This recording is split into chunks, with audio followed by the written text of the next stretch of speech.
A large truck of mass 4m is traveling at a speed of v when it collides with a small car of mass m that is at rest.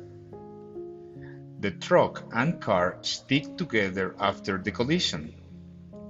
The speed of the center of mass of the truck-car system as the truck and car move off together is?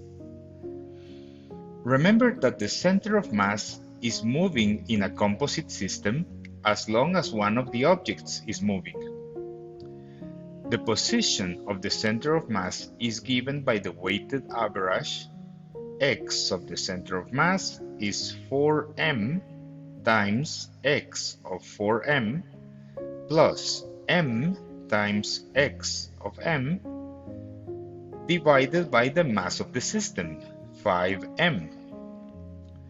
When we divide by the time interval, or more properly, when we take the time derivative of the position, we get that the velocity of the center of mass is 4m times v plus m times 0, because the small car is at rest, divided by 5m. This simplifies to 4/5 of v, which is option B.